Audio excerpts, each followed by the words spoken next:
सबों को स्वागत है हमारे एजी आंदोलन के इस ऑनलाइन सभा में।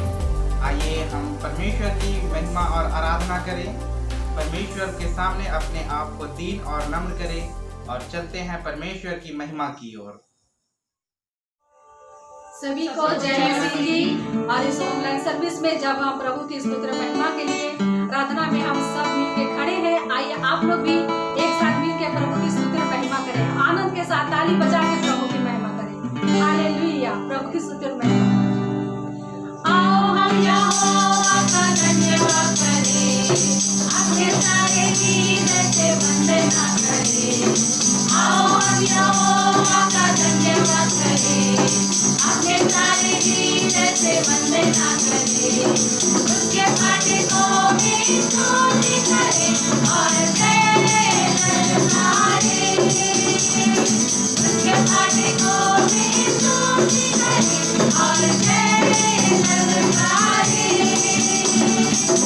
जिसने बनाया हमें वो है हमारा नाम, जिसने हमको वो है हमारा उद्धार। जिसने बनाया हमें वो है हमारा नाम, जिसने हमको वो है हमारा उद्धार। उसकी भलाई से वो आराधना, वो है सभी का प्रधान। उसकी भलाई से वो आराधना, वो है सभी का प्रधान, वो है सभी का प्रधान। आओ हम यहोवा का धन्यवाद करें, अपने सारे दीन से वंदना करें। आओ हम यहोवा का धन्यवाद करें, अपने सारे दीन से वंदना करें। उसके फाटकों में स्तुति करें और जय ललकारें। उसके फाटकों में स्तुति करें और जय ललकारें। अपने सारे तन से हम प्रभु की महिमा करें। वो है सिपाहला, उसकी प्रशंसा करें। अपने सारे तन से हम प्रभु की महिमा करें। वो है सिपाहला, उसकी प्रशंसा करें। वो है करकटाता और गायहान, उसकी हो जय जय सदा। वो है करकटाता और गायहान, उसकी हो जय जय सदा। उसकी हो जय जय सदा। आओ हम यहोवा का धन्यवाद करें, अपने सारे दीन से वंदना करें। आओ हम यहोवा का धन्यवाद करें, अपने सारे दीन से वंदना करें। उसके फाटकों में स्तुति करें और जय ललकारें। उसके फाटकों में स्तुति करें और जय ललकारें।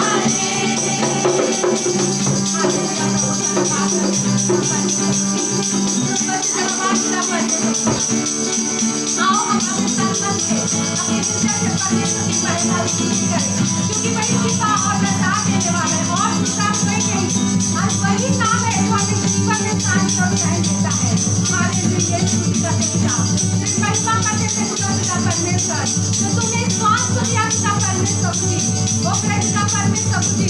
और जो हम गीत गाते जिसने पिता परमेश्वर से भी सुने और गाते पिता, वो पिता परमेश्वर विश्वास करते प्रभु तू आज वो पिता आशीष को देने जा रहे हैं पिता परमेश्वर। हम धन्यवाद करते हैं पिता परमेश्वर, क्योंकि तू महान सामर्थी और पिता परमेश्वर हमारा राजाओं का राजा है।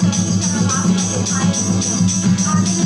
और इसलिए हम आनंद के साथ वो पिता परमेश्वर को तेरे नाम की महिमा और स्तुति में पिता परमेश्वर वो पिता परमेश्वर सारी बातों के चरण में ला देते हैं। हालेलुया, धन्यवाद करते हैं, हालेलुया। आनंदी आनंदी आनंदी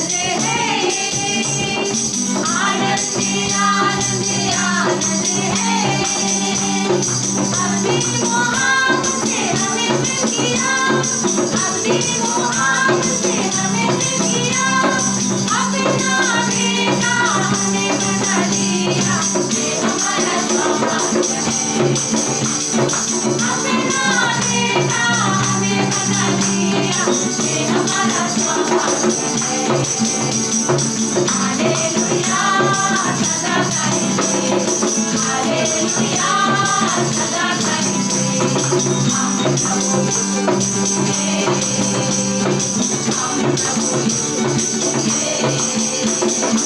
आनंद आनंद आनंद है, आनंद आनंद आनंद है, आनंद के दिल से बसा किया है, आनंद के दिल से बसा किया है, पवित्र स्थान में दाखिल हुआ, ये हमारा सौभाग्य है, पवित्र स्थान में दाखिल हुआ, ये हमारा सौभाग्य है। हालेलुया सदा गाएंगे, हालेलुया सदा गाएंगे, हम प्रभु यीशु के, हम प्रभु यीशु के। आनंद आनंद आनंद है, आनंद आनंद आनंद है, प्रभु की स्तुति करना आनंद है, प्रभु की स्तुति करना आनंद है, प्रभु की सेवा करेंगे सदा, ये हमारा सौभाग्य है, प्रभु की सेवा करेंगे सदा, ये हमारा सौभाग्य है। हालेलुया सदा गाएंगे, हालेलुया सदा गाएंगे, हम प्रभु यीशु के, हम प्रभु यीशु के। आनंद आनंद आनंद है, आनंद आनंद आनंद है, प्रभु की अनुमति होती है, प्रभु की अनुमति होती है, ले जाएंगे हमें दर्शन के साथ, ये हमारा सौभाग्य है, ले जाएंगे हमें दर्शन के साथ, ये हमारा सौभाग्य है। हालेलुया सदा गाएंगे, हालेलुया सदा गाएंगे, हम प्रभु यीशु के, हम प्रभु यीशु के। आनंद आनंद आनंद है, आनंद आनंद आनंद है, सिय्योन का लाल मेहमान करेंगे, सिय्योन का लाल मेहमान करेंगे, आपके दाहिने बैठ जाएंगे, ये हमारा सौभाग्य है, आपके दाहिने बैठ जाएंगे, ये हमारा सौभाग्य है। हालेलुया सदा गाएंगे, हालेलुया सदा गाएंगे, हम प्रभु यीशु के, हम प्रभु यीशु के। आनंद आनंद आनंद है, आनंद आनंद आनंद है, सिय्योन का लाल मेहमान करेंगे, सिय्योन का लाल मेहमान करेंगे, आपके दाहिने बैठ जाएंगे, ये हमारा सौभाग्य है, आपके दाहिने बैठ जाएंगे, ये हमारा सौभाग्य है। हालेलुया सदा गाएंगे, हालेलुया सदा गाएंगे, हम प्रभु यीशु के, हम प्रभु यीशु के, हम प्रभु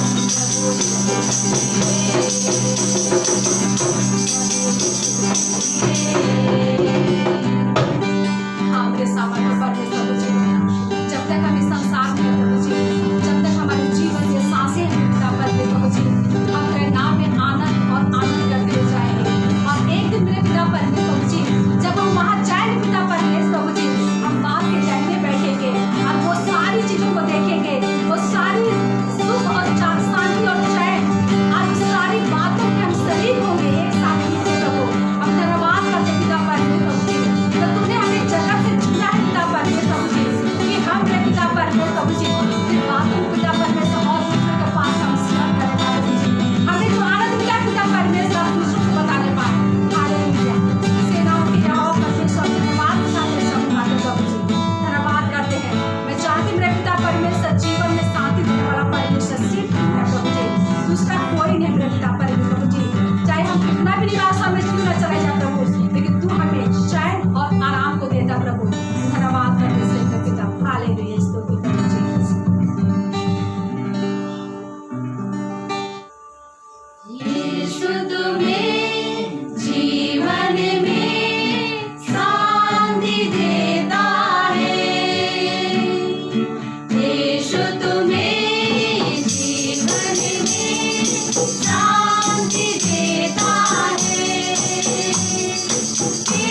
अशांति रहते हो,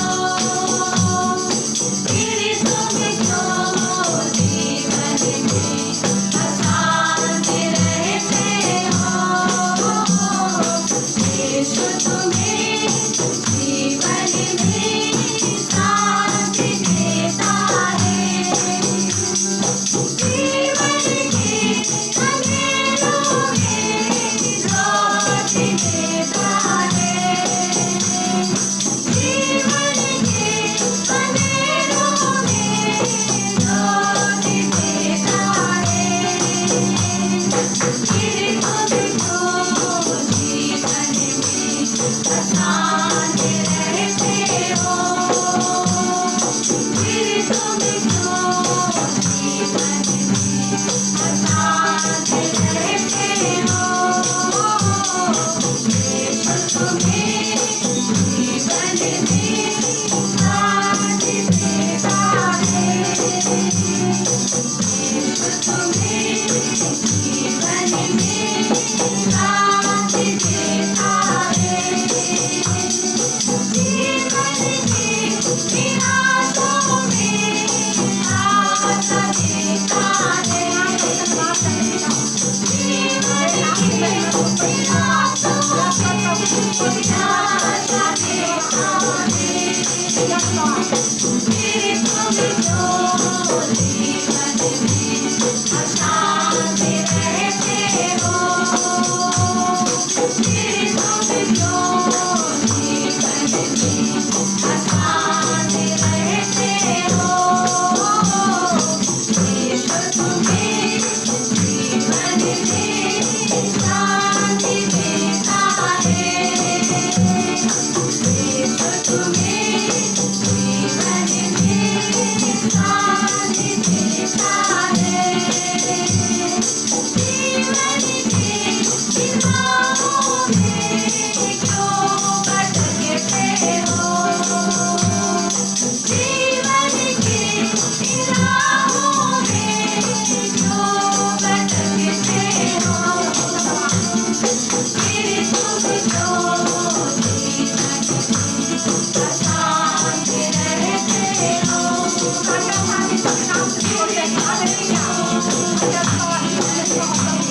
अशांति रहते हो। यीशु तुम्हें जीवन में शांति देता है, यीशु तुम्हें जीवन में शांति देता है, यीशु तुम्हें जीवन में शांति देता है। धन्यवाद जीवन में शांति देने वाला, निराशाओं में आशा देने वाला, भटके लोगों को बीच राहों में नहीं आने वाला, वो सत्य मार्ग और जीवन परमेश्वर सीख तू है पिता। हम धन्यवाद करते हैं पिता परमेश्वर जी, तेरे महान नाम के लिए पिता परमेश्वर जी, तेरे नाम की महिमा प्रशंसा हमारे जीवन के द्वारा होने पाए, हमारे विचार तक हमारी बोली विचार द्वारा पिता परमेश्वर है राजा। तूने हमें पिता ने इस सृष्टि का प्रभु जी, वो मेरे पिता तू महान है पिता परमेश्वर, अद्भुत प्रेम करने वाला परमेश्वर राजा, कभी झूठा नहीं है पिता परमेश्वर प्रभु जी। ओ पिता पिता पर धन्यवाद से प्रभु जी, ये पूरे वर्षिप के लिए पिता परमेश्वर प्रभु जी, मैं विश्वास करते पिता इस गीत के द्वारा प्रभु जी, जितने भी हम गीतों गाए पिता उस गीत के द्वारा प्रभु जी तो जितने महिमा प्रभु हम चाहते पिता हमारे साथ, और हमने जितने गाए पिता परमेश्वर प्रभु जी, हमने से हर एक लोग पे आशीष कर प्रभु जी हम प्राप्त कर चुके प्रभु। हम धन्यवाद करते पिता परमेश्वर प्रभु जी, आगे की बात करते हाथ में शुरुआत करते पिता पिता पिता परमेश्वर जाए की कमाई की पिता परमेश्वर प्रभु जी, और अपने दास को तेरे हाथ में शुरुआत करते राजा, और पिता से तेरे वचन पर ही खड़े पिता परमेश्वर होते प्रभु, बड़े सामर्थ्य साथ में प्रभु जी, उनके आत्मा मन उनके प्राण अपने हाथ में शुरुआत करते राजा। जय कि जितने लोग अपने वचन को सोना सुनने के पिता परमेश्वर प्रभु जी, उनके जीवन उनके आसान जीवन में विनाशी मन को प्रभु जी, उस वचन को सुनने के दौरान पिता परमेश्वर प्रभु जी एक नया पिता परमेश्वर तरोताजा को दे पिता, जिसमें जीवन है पिता परमेश्वर। हालेलुया पिता, धन्यवाद पिता पिता परमेश्वर, धन्यवाद करते सामर्थ्य परमेश्वर प्रभु जी। हालेलुया स्तुति पिता परमेश्वर प्रभु जी, हालेलुया स्तुति मेरे सेना के परमेश्वर, धन्यवाद आदर महिमा पिता तुझे देते हुए प्रार्थना यीशु के नाम से मांगते हैं। आमीन। परमेश्वर की महिमा हो। हम धन्यवाद करते हैं उसे, क्योंकि उसने यह सुंदर मौका दिया है हमें, हम मिलके उसकी महिमा कर पाएं। आइए अब हम एक विशेष बंगाली गीत सुनते हैं हमारे जवानों की तरफ से।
हालेलुया, परमेश्वर की महिमा हो।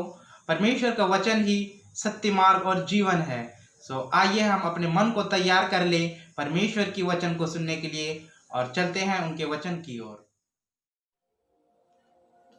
सभी को जय मसीह। आज के इस दिन के घड़ी में परमेश्वर के पुत्र यीशु मसीह के नाम में मैं आप सभी का स्वागत करता हूं। परमेश्वर की बड़ाई और इज्जत हो। अभी तक हमने बार बार निमंत्रण के विषय में सीखा और मैं आपसे निमंत्रण के विषय में एक न्योता के विषय बातचीत कर रहा था। और बीते सप्ताह मैंने आपसे बातचीत किया था निमंत्रण की वजह क्या है। और परमेश्वर चाहता है कि जब वो हमें बुलाता है तो हम उसमें परिवर्तित हो, हमें नई बातें हो, नई खूबियां हो।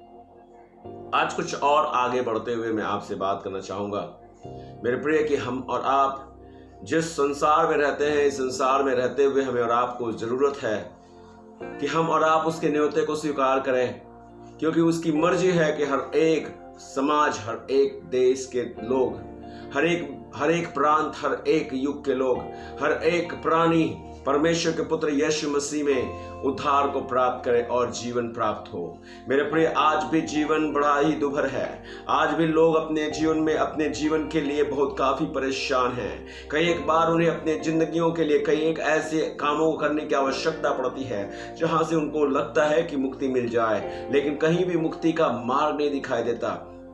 हर एक तरफ बंधन, हर एक प्रकार की ऐसी बातें हैं जिसने जीवन को पूरा निरर्थक कर दिया है। लेकिन आज भी परमेश्वर अपनी सार्थकता अपनी कलीसिया के साथ जोड़ता है और वो अपनी कलीसिया से इस बात को कहते हुए न्योता देता है, मेरी कलीसिया अब जाग जा, मेरी कलीसिया अब इस काम को करने के लिए तैयार हो जा जिसको मैंने चुना है, जिसको मैंने अलग किया है, जिसको मैंने पहले से ठहराया है, ताकि उसके प्रेम में निर्दोष और निष्कलंक हो और उसकी पवित्रता में अपने जीवन को इस प्रकार से तैयार करे कि बहुत सारे लोगों को जो अंधकार में हैं उन्हें ज्योति में ला सके। इतिहास में बहुधा ऐसे समय आए हैं जब मनुष्य परमेश्वर के प्रति बड़ी उत्सुकता, लगन और तन्मयता से लौलीन रहे हैं।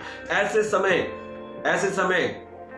एवं परिस्थितियों में परमेश्वर के चुने हुए लोग परमेश्वर के राज के लिए फल काटने को तैयार होते हैं। अगर हम और आप फसल ना काटें, अगर हम और आप इस कटनी में शामिल ना हो तो ये बहुत बड़ी त्रासदी का विषय होगा। प्रिय मित्रों, हमको एक काम करने की आवश्यकता है। एक बात को जानना जरूरी है कि यीशु मसीह पृथ्वी पर संसार में परमेश्वर के द्वारा दर्शन के साथ आए थे और उनका दर्शन ये था मेरे प्रिय कि पूरा संसार बच जाए, पूरे संसार के लोग पाप से मुक्ति को प्राप्त कर लें, वे जीवन प्राप्त हो। मेरे प्रिय, परमेश्वर का वचन नीति वचन उसके 29 अध्याय उसके 18 पद में, नीति वचन उसके 29 अध्याय 18 पद में परमेश्वर वचन कहता है, और जहां दर्शन नहीं होता वहां पर लोग निरंकुश हो जाते हैं। हालेलुया। मेरे प्रिय, परमेश्वर के वचन का ये सत्य हमारे जीवन में बहुत ही गहरा प्रभाव डाल सकता है। परमेश्वर का वचन बताता है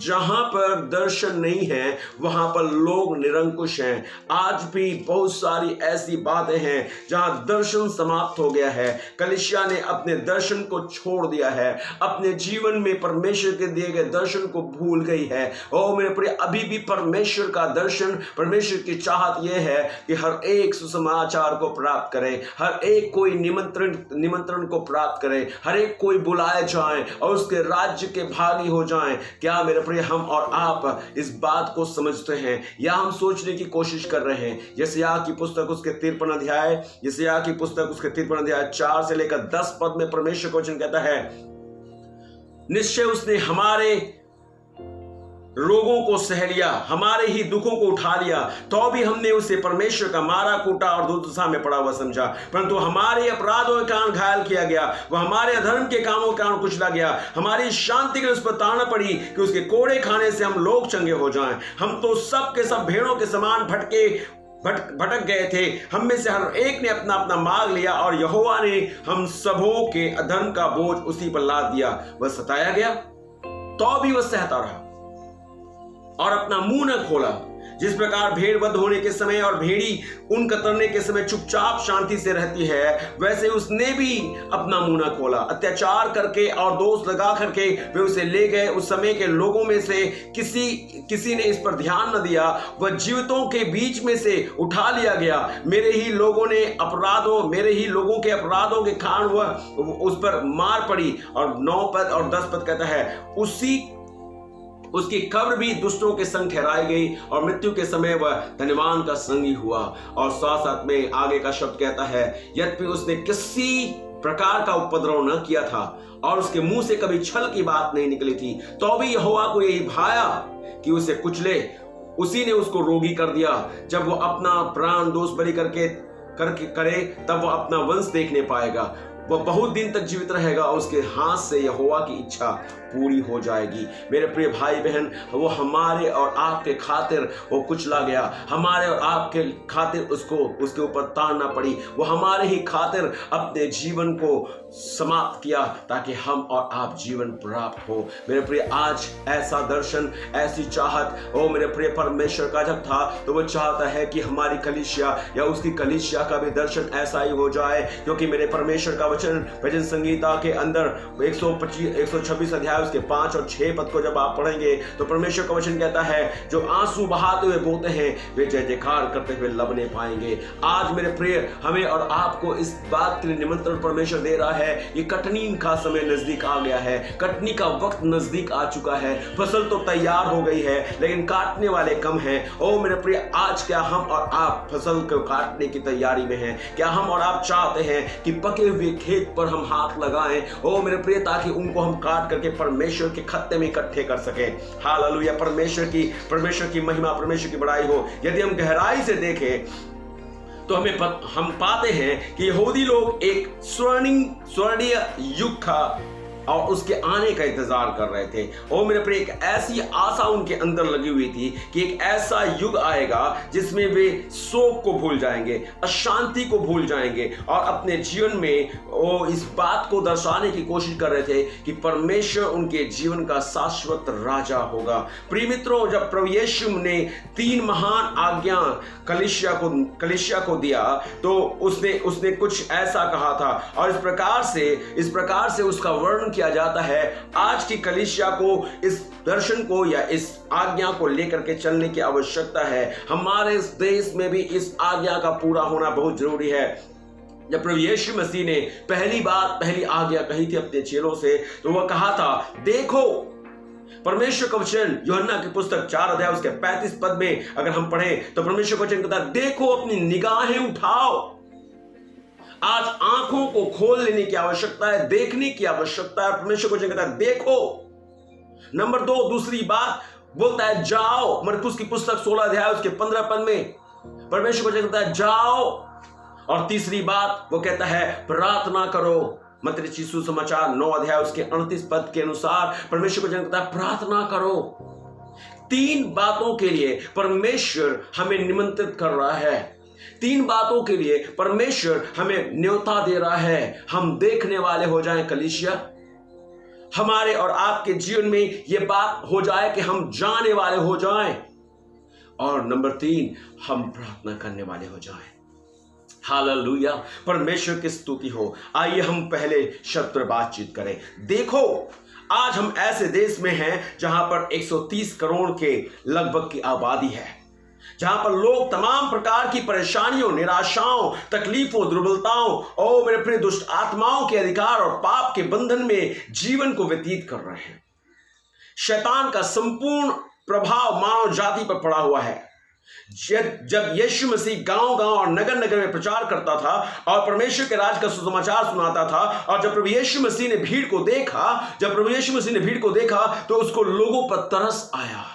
नहीं जानता हूं कि आपको तरस आता है कि नहीं, आपके अंदर एक कायरता आती है कि नहीं, लोगों की दशाओं को देखकर आपके मन में थोड़ा भी प्यास जगती है कि नहीं कि काश वे भी परमेश्वर के पुत्र यीशु मसीह को जानते। 9 अध्याय मत्ती रचित सुसमाचार 35 से लेकर 37 पर परमेश्वर का वचन बताता है, यीशु मसीह ने भीड़ को देखा और उन पर तरस खाया, क्योंकि उनका कोई चरवाहा नहीं था, वे भटकी हुई भेड़ों के समान थे। आज भी अगर हम अपने देश को देखें, अपने देशवासियों को देखें, अपने लोगों को देखें, तो वे तरह तरह की चीजों में भटके हुए हैं। आज भी मेरे प्रिय, हमें अपनी आंखों को खोलने की आवश्यकता है। क्या कलीसिया को ऐसे लोगों को देखकर बैठे रहना चाहिए? क्या हमें और आपको बैठे रहने की आवश्यकता है? मेरे प्रिय, शांत रहने का समय समाप्त हो गया है। अब तो हमें और आपको देखने की ताकत मांग लेनी है। परमेश्वर मेरी आंखें खोल दे, हालेलुया, कि मैं तेरी बातों को, तेरे अनुग्रह को, तेरे प्यार को मैं देख सकूं और तेरे लोगों की दशा को देख सकूं। परमेश्वर का वचन कहता है हमारा परमेश्वर देखने वाला परमेश्वर है। ओ जो नहीं, हमारा सबसे बड़ा कर्तव्य यह है कि जो खेत पक चुके हैं उनको जाकर काटे। यीशु लोगों की आवश्यकताओं को देखकर दया से भर जाता था। लोगों की जरूरत को देखकर यीशु मसीह दया से भर जाते थे। और परमेश्वर का वचन बताता है उसका कारण यह था कि लोगों को यीशु की जरूरत थी।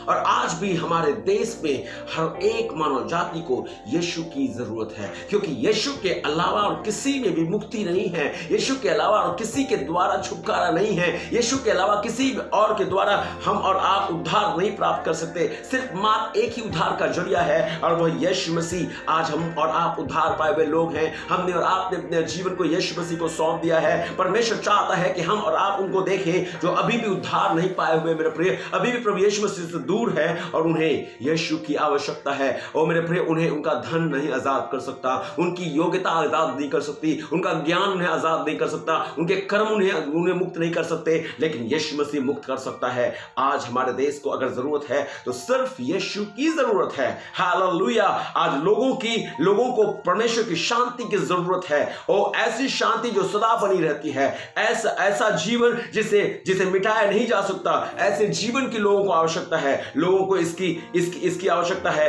कि सिर्फ हम अपने ही जीवन को, मेरे प्रिय, अपने ही जीवन को ना देखें, परंतु उनके जीवन को भी देखें जिनके पास ये अनंत जीवन नहीं है। आज हमें और आपको वो आंख मांगनी है, वो आंख खुलवाने की जरूरत है। मेरे प्रिय, परमेश्वर से कहना, प्रभु मेरी आंखों को खोल दे ताकि मैं देखने वाला बन जाऊं। मैं अब तक अपने आप में ही अपने आप को ही देख रहा था। मेरा परिवार, मेरे बच्चे, मेरा घर, मेरे लोग, बस अपने ही में पड़ा हुआ था, लेकिन मैं बाहर तक नहीं झांकता था। आज कलीसिया के प्रिय भाई बहन, आइए हम और आप आंखें उठाएं, अपनी आंख उठा करके देखने वाले बने। जो लोग अभी भी इस जीवन से परे हैं, क्या हम और आप उनको चाहते हैं कि वे भी जीवन प्राप्त हो?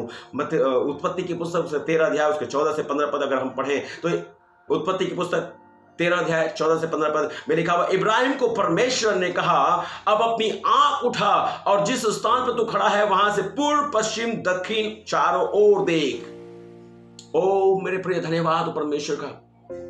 परमेश्वर चाहता है कि हम चहु ओर देखना शुरू करें। एक तरफ दृष्टिकोण बना करके रहने से नहीं होगा। हमें और आपको चहु ओर देखने की आवश्यकता है।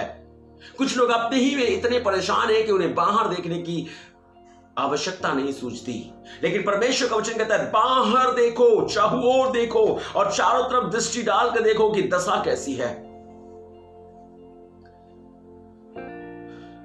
परमेश्वर की महिमा हो। परमेश्वर ने उस अब्राहम से कहा, जहां तू जाएगा, जिस तरफ जाना चाहेगा, मैं उस तरफ के सारे चीजों को तुझे दे दूंगा। आज हमें भी परमेश्वर कह रहा है, अगर हम भी ऐसा देखने वाले बन जाएं तो परमेश्वर हमें भी वे सारी चीजों को प्रदान कर देगा। ओ मेरे प्रिय, उसका वादा है। हम और आप, क्या हम और आप चारों ओर देखना चाहते हैं? क्या हम और आप देख रहे हैं कि चारों ओर, हमारे चारों ओर लोग नशे की दुनिया में हैं, पाप की दुनिया में हैं, अश्लीलता में फंसे हुए हैं, व्यभिचार में फंसे हुए हैं, हर एक प्रकार के भ्रष्टाचार में फंसे हुए हैं। आज उनको यीशु की जरूरत है। क्या हम और आप कह सकते हैं, परमेश्वर मुझे वो आंख दे कि मैं उनको देखूं? यदि हमने और आपने नहीं देखा मेरे प्रिय, तो सोचिए हमारे देश की दशा कैसी हो सकती है, हमारा देश कैसा हो सकता है, इसकी स्थिति कैसी हो सकती है। परमेश्वर का धन्यवाद हो। परमेश्वर ने हमसे प्रेम किया। और प्रेम कैसा किया? जब उसने हमारी दशा देखी कि हम पाप में पड़े हुए थे, मृत्यु के करीब पहुंच चुके थे, मृत्यु हमारा चरवाहा बना हुआ था और हम पाप के बगैर जीना नहीं पसंद करते थे। लेकिन परमेश्वर के पुत्र का धन्यवाद हो, जिसको परमेश्वर ने इस पृथ्वी पर भेजा। जब उसने देखा कि हम सारे जो उसकी रचना है, उसके स्वरूप में बनाए गए हैं, पाप में मरने पर हैं, और मेरे प्रिय प्रभु यीशु मसीह को उसने इसलिए भेजा ताकि वो हमारे और आपके लिए सोचता है, वो हमारे लिए चाहत रखता है और वो हमारी दशाओं को देखता है। परमेश्वर की महिमा हो। बाइबल में बहुत से ऐसे उदाहरण हैं जिसमें नबियों ने अपने लोगों को दुर्दशा में पड़े हुए देखा और उन्हें बददुआई से छुड़ाया। मूसा ने इजरायलियों को दुर्दशा में पड़े हुए देखा जो 400 साल से फिरौन के गुलाम में थे और उनको उसने छुड़ाया। पौलुस जब इफिसुस नगर में लोगों को मूर्ति पूजा करते हुए देखा तो उसने उस पर तरस खाया और यीशु के विषय में प्रचार किया। आज मेरे प्रिय, क्या हम और आप देख रहे हैं? कौन सी बातें में दिखाई दे रही हैं? अगर कुछ दिखाई दे रहा है तो आइए हम और आप परमेश्वर के नाम से ऐसे कुछ करने वाले हो जाएं। चुप्पी साध के बैठने का अब अंत आ चुका है, अब कुछ कर गुजरने का समय है। हालेलुया। नंबर 2, दूसरी बात, प्रभु यीशु मसीह ने कहा जाओ। कहां जाएंगे? किधर जाना है? यीशु ने अपने चेलों से कहा था मेरे प्रिय कि तुम सारे जगत के में जाकर सारी सृष्टि के लोगों को सुसमाचार प्रचार करो। मरकुस की पुस्तक 16 अध्याय उसके 15 पद में जब हम पढ़ते हैं तो परमेश्वर का वचन कहता है जाओ। कहां जाना है? और मेरे प्रिय, आज परमेश्वर चाहता है कि हम पूरे संसार में पूरी सृष्टि के लोगों के पास जाकर सुसमाचार को प्रचार करें। यीशु का सबसे बड़ा उद्देश्य यह था कि परमेश्वर के वचन का प्रचार किया जाए। वो चाहता है कि उसकी कलीसिया उसके वचन का प्रचार करे। ऐसी कलीसिया जिस पर परमेश्वर का वचन कहता है कि अधोलोक के फाटक भी प्रबल नहीं होंगे। हम और आप एक ऐसी कलीसिया हैं जिस पर अधोलोक का कोई दम नहीं चलता, जिस पर शैतान जय नहीं प्राप्त कर सकता, क्योंकि शैतान को हराने के बाद सारा अधिकार परमेश्वर ने कलीसिया को दिया है। हो मेरे प्रिय, आज भी परमेश्वर हमसे कहता है, यीशु ने परमेश्वर के वचन के प्रचार का बात हमें इसलिए कहा है कि संसार में साहस, दृढ़ता, बुद्धिमानी और आत्मनिर्भरता, प्रभावशालीता, सावधानी के साथ किया जाए। और वही अधिकार उसने हमें दिया कि सारे देश में जाकर के परमेश्वर के वचन का हम प्रचार करें और समस्त जाति के लोगों को चेला बनाएं। हालेलुया। यशायाह के पास परमेश्वर का वचन आया और कहा कौन जाएगा? परमेश्वर का यह वचन बताता है, यशायाह की पुस्तक 6 अध्याय उसके 8 पद में अगर हम पढ़े तो परमेश्वर का वचन कहता है कौन जाएगा इस संसार के लोगों के पास जो अभी भी अपने जीवन की बातों में इतने दुर्बलता में फंसे हुए हैं?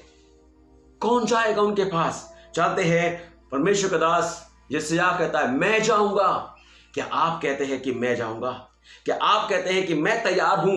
अब मैं शांत नहीं बैठना चाहता। मेरा जिस प्रकार से उद्धार हुआ मैं चाहता हूं कि औरों का उद्धार हो। हमारा पहला उद्देश्य यह होना चाहिए कि हम परमेश्वर के वचन का प्रचार ऐसे लोगों को करें जो परमेश्वर के विषय नहीं जानते।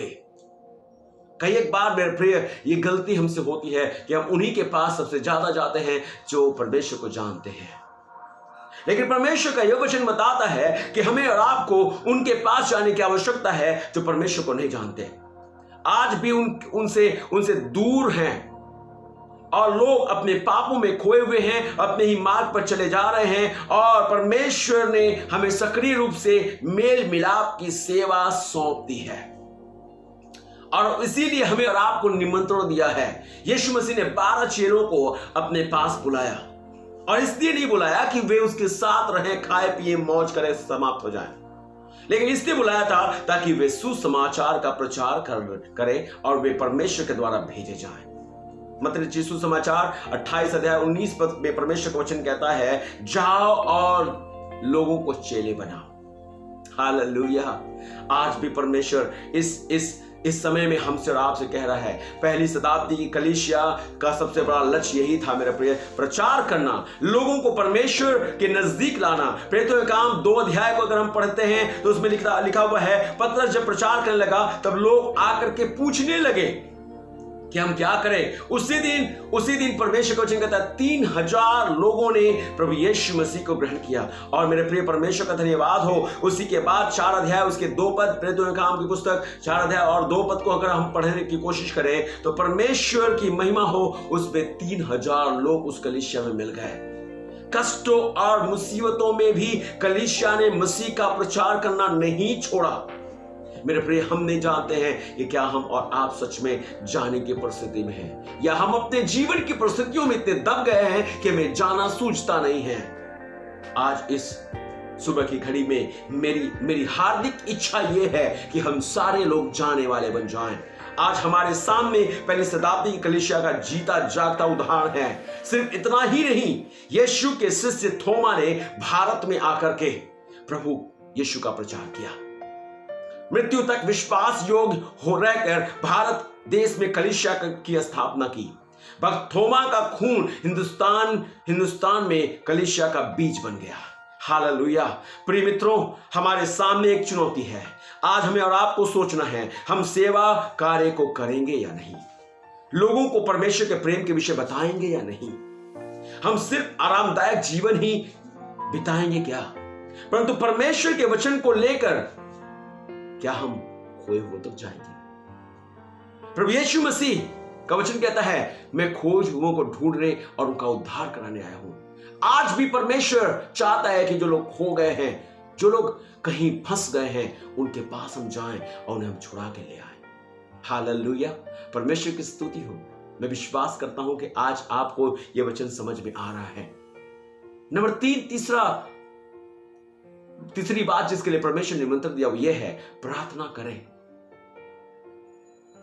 प्रार्थना करें।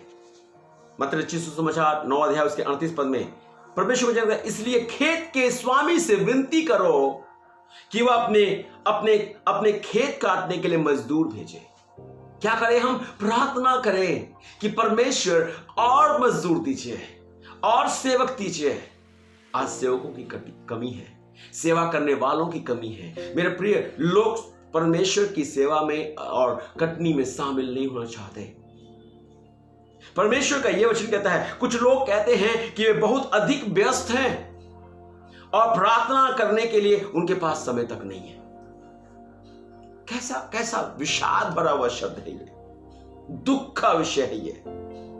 प्रार्थना करने तक का समय नहीं है। लेकिन यीशु के जीवन से हम अगर देखें तो जितना वह व्यस्त रहता था, उतना अधिक वह प्रार्थना किया करता था।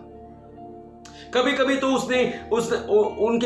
उनके पास विश्राम करने तथा सोने के लिए भी समय नहीं रहता था, परंतु वह प्रार्थना करने के लिए समय निकाल लेता था।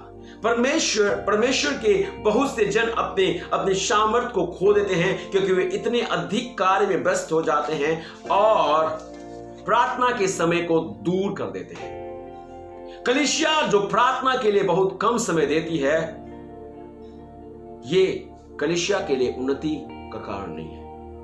उन्होंने अपने उद्धारकर्ता का अनुसरण नहीं किया है। आज ऐसी कलीसियाओं को, ऐसे लोगों को जो प्रभु यीशु मसीह पर विश्वास करते हैं, और कलीसिया ईंट पत्थर की बनी हुई कलीसिया नहीं है, कलीसिया हम और आप हैं। हालेलुया। और परमेश्वर का वचन कहता है कि हमें और आपको अपने उद्धारकर्ता का अनुसरण करना चाहिए, क्योंकि यीशु ने सारी रात प्रार्थना की। लूक रचित सुसमाचार 6 अध्याय उसका 12 पद कहता है, यीशु ने सारी रात प्रार्थना की। जानते हैं, दूसरा शब्द बताता है, दोपहर के पश्चात अकेले प्रार्थना करने को पर्वत पर वो चला गया। मत्ती रचित सुसमाचार 14 का 23 पद बताता है कि यीशु मसीह दोपहर के पश्चात अकेले प्रार्थना करने के लिए चला गया। कई बार हम अकेले प्रार्थना नहीं करने पाते हैं, बोलते हम अकेले हैं। मेरे प्रिय, हम तो कभी अकेले नहीं हैं। हालेलुया। उसने कहा, देखो जगत के अंत तक मैं तुम्हारे साथ हूं। हालेलुया, आमीन। परमेश्वर की स्तुति हो। तीसरा, मरकुस की पुस्तक 1 अध्याय 35 पद अगर हम पढ़ें, मरकुस की पुस्तक 1 अध्याय 35 पद, उसमें लिखा, यीशु ने प्रातः काल प्रार्थना की, सुबह सुबह प्रार्थना किया। परमेश्वर की महिमा हो, हमें सुबह में प्रार्थना करनी है। चौथा, यीशु ने प्रमुख निर्णय लेने से पहले प्रार्थना की। जब यीशु मसीह अपने चेलों का चुनाव करने वाले थे तो उन्होंने प्रार्थना किया था। लूका रचित सुसमाचार 12 से लेकर 6 अध्याय का 12 से लेकर 13 पद में। जब आप कोई निर्णय लेने जाएं तो आप प्रार्थना करें। नंबर 5, यीशु ने अपने शिष्यों के साथ मिलकर प्रार्थना की। लूका रचित सुसमाचार 9 अध्याय 28 पद में वचन बताता है कि यीशु ने अपने शिष्य लोगों के साथ प्रार्थना किया। हालेलुया। नंबर 6, यीशु ने अपने जीवन के भारी संकट में प्रार्थना की। जब मत्ती के 3 अध्याय उसके 31 पद 22 अध्याय उसके 41 पद को पढ़े, और उसके बाद मत्ती रचित सुसमाचार उसके 27 के 26 पद और लूका रचित सुसमाचार 23 का 34 से लेकर 46 पद पढ़े, तो यीशु ने उस समय भी प्रार्थना की। प्रार्थना हमारे जीवन का महत्वपूर्ण अंग बन जाना चाहिए। प्रिय, प्रार्थना वह कुंजी है जिसके द्वारा आप स्वर्ग के दरवाजे को खोल सकते हैं। हालेलुया। आत्मिक, संसारिक व नैतिक आशीषों को हम प्राप्त कर सकते हैं। अगर हम प्रार्थना करते हैं तो ये सारी आशीषें हम पर ठहरती हैं। नंबर 7, हर समय प्रार्थना करें। आमीन। हर समय प्रार्थना करें। परमेश्वर की महिमा हो, परमेश्वर की बड़ाई हो। परमेश्वर का वचन कहता है इफिसियों की पुस्तक उसके 6 अध्याय 18 पद और पहला थिस्सलुनीकी उसका 5 अध्याय 17 पद बोलता है, लगातार निरंतर बिना चूके प्रार्थना करते रहो। आमीन। आप और मैं अगर अपने गांव में, अपने शहर में, अपने लोगों में, अपने देश में बेदारी चाहते हैं तो आज ही से हम प्रार्थना करें। मेरे प्रिय, बेदारी आ सकती है, बड़ा काम हो सकता है, ओ पहाड़ टल सकता है अगर हम मांगना सीख जाएं। बहुत बार लोग मांगना नहीं जानते। मत्ती रचित सुसमाचार उसके 7 पद में परमेश्वर को वचन कहता है, मांगो तो तुम्हें दिया जाएगा। ओ यिर्मयाह की पुस्तक 33 का 3 पद कहता है, मुझसे प्रार्थना कर और मैं तेरी सुनूंगा। मेरे प्रिय, परमेश्वर नहीं कहता मैं नहीं सुनूंगा। आप जो भी हैं, जैसे भी हैं, थोड़ा विश्वास है या बड़ा विश्वास है, कोई बात नहीं मेरे प्रिय, मुझे और आपको प्रार्थना करना है। परमेश्वर से वादा करता है कि वो हमारी प्रार्थनाओं को सुनेगा। अगर आप चाहते हैं कि बेदारी आ जाए, अगर आप चाहते हैं कि आपका शहर बच जाए, आप चाहते हैं कि आपके लोग बच जाएं, प्रार्थना कीजिए। हालेलुया। चार्ल्स स्पर्जन नाम के एक जन थे जिन्होंने कहा, यदि प्रभु को कुछ करना हो तो प्रार्थना के लिए लोगों को अलग करना होगा। अगर परमेश्वर कुछ करने वाला है तो उसके लिए परमेश्वर के लोगों को पहले अलग करना होगा ताकि वो प्रार्थना करने वाले हो। यदि कलीसिया प्रार्थना नहीं करती तो वह मरी हुई है, जैसे बिन पानी के पौधे मरे हुए हैं। पहली शताब्दी की कलीसिया के विषय में परमेश्वर का वचन बताता है, जब प्रेरितों के काम की पुस्तक 4 अध्याय उसके 24 से 31 पद हम देखते हैं, तो वचन बताता है वो कलीसिया प्रार्थनाशील कलीसिया थी, प्रार्थना करने वाली कलीसिया थी। हालेलुया। चाहते रोमियो की पुस्तक 12 अध्याय 12 पद हमें बताता है, प्रार्थना विश्वासियों के लिए जरूरी है। परमेश्वर की महिमा हो, और हमें और आपको जरूरत है कि हम और आप प्रार्थना करने वाले बने। आइए अपने अपने बोझ को उठाकर यीशु के पीछे उसके कार्य को करते हुए चले। परमेश्वर कहता है, देखो, जाओ और प्रार्थना करो। और जिस दिन हम प्रार्थना करना शुरू कर देंगे, मेरे प्रिय, परमेश्वर का काम होना शुरू हो जाएगा। क्या आप आज इस निमंत्रण को स्वीकार करना चाहते हैं? क्या आप ऐसा करने की तैयारी में हैं? अगर आपने अब तक नहीं किया था तो क्या आप करना चाहेंगे? मैं चाहूंगा अपनी आंखें बंद कर लें। आइए हम प्रार्थना करें। स्वर्ग के जीवित मालिक, हम आपकी बड़ाई और इज्जत करते हैं और आपकी चाहत के अनुसार जो आपने अपनी कलीसिया से या मुझसे या हर एक से इस बात की तमन्ना लगाई है, उसको हम आपके चरणों में ले आते हैं। प्रभु, हम निर्बल हैं, हम पापी हैं, हमें कोई योग्यता नहीं, लेकिन धन्यवाद करते हैं कि हमारे पापों के लिए आपने क्रूस पर अपनी जान दी। हम में से कोई भी योग्य नहीं है, लेकिन हमने आपके अनुग्रह से योग्यता प्राप्त की है। और आपने अपने वचन में से कहा है प्रभु जी, विश्वास करने वालों में चिन्ह पाए जाएंगे। ओ हालेलुया। विश्वास करने वालों के लिए कुछ भी असंभव नहीं होगा। वे प्रार्थना विश्वास से करेंगे और मैं उनका सुनकर उत्तर दूंगा। मेरे स्वामी, दया कर, जीते परमेश्वर, आज हमारे जीवन में काम कर प्रभु, ताकि हमारी आंखें खुल जाए प्रभु। हम सत्य को देखकर, समझ करके, जान करके अगर इसे दूसरों तक नहीं पहुंचाते हैं, जो अभी भी दुखियार स्थिति में है, पाप में है, तो प्रभु आज हमारी आंख खोल दे ताकि हमें दिखाई देने लगे और उनको हम देखकर शांत नहीं बैठे रहे प्रभु जी, लेकिन उनको परमेश्वर सुसमाचार पहुंचा दे। रहम कर जीत परमेश्वर, ताकि हम जाने वाले बने। गांव गांव, नगर नगर, शहर शहर में यीशु प्रचार करूंगा। ओहो, यीशु प्रचार करूंगा। ये मेरा जीवन उसी का है जिसने मुझे जीवन दिया है। मेरे खुदा अनुग्रह कर, आज हमारे कदम जो पिता परमेश्वर लड़खड़ाए हुए हैं, जो डग हमारे पिता परमेश्वर भूल गए हैं, जो पिता परमेश्वर हम आगे बढ़ना नहीं चाहते, जो खुदा बाप अपने आप को पीछे ढकेल करके लेकर चले जाते हैं, प्रभु हमारी सहायता कर ताकि हमारे जाने की मकसद, हमारे जाने की चाहत हमें जग जाए। ओ राजा, ताकि पिता परमेश्वर जो कोई भी जहां कहीं भी जिस भी अवस्था में पड़े हुए हैं उन तक जा करके हम उन्हें छुड़ा करके तेरे पास ला सके। अनुग्रह कर सामर्थी परमेश्वर, रहम कर प्रभु जी, ताकि अगर हमने अब तक प्रार्थना नहीं किया है तो प्रभु सामुएल ने ऐसा कहा था अपने लोगों से कि अगर मैं तुम्हारे लिए प्रार्थना नहीं करूं तो ये मेरे पाप ठहरेगा।